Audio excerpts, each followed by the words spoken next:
Titanic. ആ പേര് കേൾക്കാത്തവരായി ആരും തന്നെ കാണില്ല. ലോകത്തിലെ ഏറ്റവും വലിയ കപ്പൽ ട്രാജഡിയായിരുന്നു ടൈറ്റാനിക് ദുരന്തം. ടൈറ്റാനിക് മുങ്ങിയത് ഒരു അപകടമായിരുന്നോ അതൊരു ശാപത്തിന്റെ തുടക്കമായിരുന്നു. മിക്കവർക്കും അറിയാവുന്നത് അറ്റ്ലാന്റിക്കിൽ രാത്രി മഞ്ഞുമലയിൽ തട്ടി മുങ്ങിയ ഒരു കപ്പലിന്റെ കഥ മാത്രമാണ്. എന്നാൽ ടൈറ്റാനിക്കിന് രണ്ട് വലിയ കൂറ്റൻ സഹോദരങ്ങൾ കൂടിയുണ്ടായിരുന്നു. ടൈറ്റാനിക് കന്നി യാത്രയിൽ കടലിന്റെ ആഴങ്ങളിലേക്കാണ് പോയതെങ്കിൽ രണ്ടാമത്തെ കപ്പൽ യുദ്ധത്തിനിടയിൽ നിഗൂഢമായി തകർന്നു വീഴുകയായിരുന്നു. ഇനി മൂന്നാമത്തെ കപ്പലാണെങ്കിൽ ഒന്നിലധികം അപകടങ്ങളിൽ പെട്ടിട്ടുണ്ടെങ്കിലും അത്ഭുതകരമായി രക്ഷപ്പെട്ടു. ഈ മൂന്ന് കപ്പലുകളും പണിതുയർത്തിയ ഒരു കമ്പനി ഉണ്ടായിരുന്നു. അതാണ് ബ്രിട്ടീഷ് ഷിപ്പിംഗ് കമ്പനികളിൽ ഒന്നായ വൈറ്റ് സ്റ്റാർ ലൈൻ. 1845 ഇംഗ്ലണ്ടിലെ ലിവർപൂളിലാണ് ഈ കമ്പനി സ്ഥാപിതമായത്. തുടക്ക കാലഘട്ടങ്ങളിൽ ബ്രിട്ടനിൽ നിന്ന് ഓസ്ട്രേലിയയിലേക്ക് ആളുകളെയും ചരക്കുകളെയും എത്തിക്കുന്ന സാധാരണ പായ്ക്കപ്പലുകളാണ് കമ്പനി പ്രവർത്തിപ്പിച്ചിരുന്നത്. ലോകത്തിലെ ഏറ്റവും വലിയ ആഡംബര സാമ്രാജ്യം പടുത്തുയർത്തിയ ആ കമ്പനിക്ക്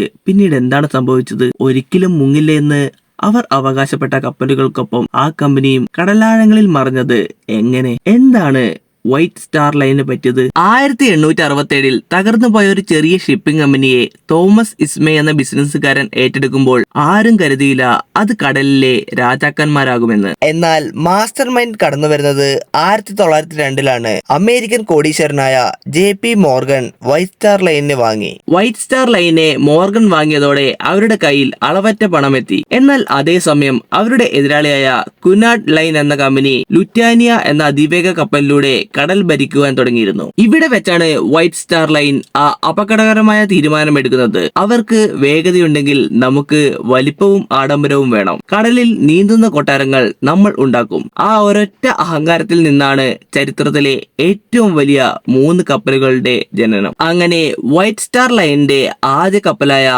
RMS ഒളിമ്പിക് 1911 പുറത്തിറങ്ങി. സ്വിമ്മിംഗ് പൂൾ, ജിംനേഷ്യം, കൊട്ടാരം സമാനമായ മുറികൾ എന്നിവ ആ കപ്പലിൽ ഉണ്ടായിരുന്നു. ലോകം മുഴുവൻ അത്ഭുതത്തോടെയാണ് ആ കപ്പലിനെ നോക്കി നിന്നത്. എന്നാൽ ആ സന്തോഷത്തിന് അധികം ആയുസുണ്ടായിരുന്നില്ല. സർവീസ് തുടങ്ങി ഏതാനും മാസങ്ങൾക്കകം ഒളിമ്പിക്സ് ബ്രിട്ടീഷ് നാവികസേനയുടെ HMS ഹോക്ക് എന്ന യുദ്ധക്കപ്പലുമായി കൂട്ടിയിടിച്ചു. ആ ഇടിയിൽ കപ്പലിന് വൻ കേടുപാടുകൾ സംഭവിച്ചു. ഇത് കേവലം ഒരു അപകടമായിരുന്നോ അതോ വരാനിരിക്കുന്ന ദുരന്തത്തിന്റെ മുന്നറിയിപ്പോ? ഒളിമ്പിക്സിന്റെ കേടുപാടുകൾ തീർക്കാൻ വൈറ്റ് സ്റ്റാർ ലൈൻ അവരുടെ രണ്ടാമത്തെ കപ്പലിനെ പുറത്തിറക്കുവാൻ തീരുമാനിച്ചു. ആ കപ്പലിന് അവർ ഒരു പേര് നൽകി, ടൈറ്റാനിക്. 1912 ഏപ്രിൽ 10 ടൈറ്റാനിക് അതിന്റെ കന്നി യാത്ര ആരംഭിച്ചു. എന്നാൽ അവിടെ ചില ദുരൂഹതകൾ ഉണ്ടായിരുന്നു. കപ്പലിൽ ഒരു കൽക്കരി തീപിടുത്തം നടക്കുന്നുണ്ടായിരുന്നു. എന്നാൽ ഈ കാര്യം കമ്പനി പുറം ലോകത്തെ അറിയിച്ചിരുന്നില്ല. ഈ സമയത്ത് തന്നെ ക്രൂ അംഗങ്ങൾക്ക് ബൈനോക്കോളർ ഇരിക്കുന്ന ലോക്കറിന്റെ താക്കോൽ കിട്ടിയിരുന്നില്ല. മാത്രമല്ല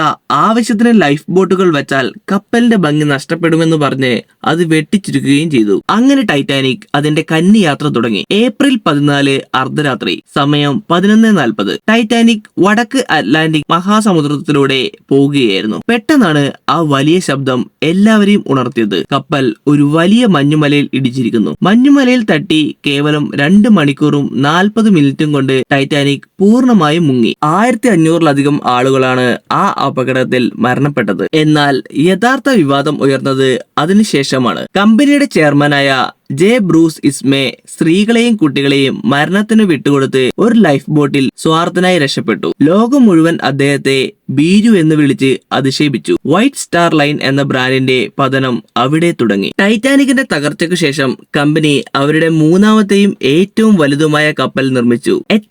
HS ബ്രിട്ടാനിക് എന്നായിരുന്നു അതിന്റെ പേര്. ടൈറ്റാനിക്കിൽ വരുത്തിയ എല്ലാ തെറ്റുകളും തിരുത്തി ഇരട്ടി സുരക്ഷയോടെയാണ് ബ്രിട്ടാനിക് പണിതത്. എന്നാൽ വിധിയെ തടുക്കാൻ വൈറ്റ് സ്റ്റാർ ലൈനിന് ആയില്ല.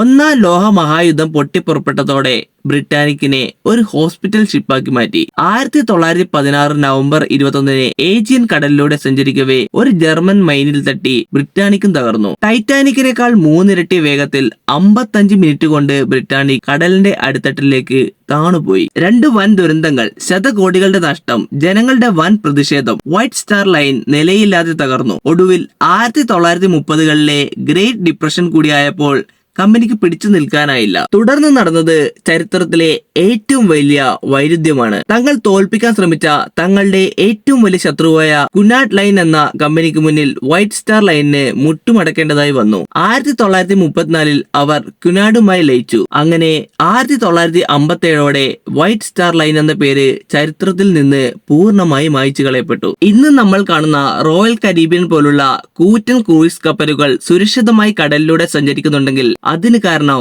വൈറ്റ് സ്റ്റാർ ലൈൻ എന്ന കമ്പനി വരുത്തിയ ഈ വലിയ വീഴ്ചകളും അവർ നൽകിയ വിലപ്പെട്ട പാഠങ്ങളുമാണ്. മനുഷ്യന്റെ അഹങ്കാരത്തിനും അമിത വിശ്വാസത്തിനും കാലം നൽകിയ വലിയൊരു തിരിച്ചടിയായിരുന്നു വൈറ്റ് സ്റ്റാർ ലൈനിന്റെ കഥ.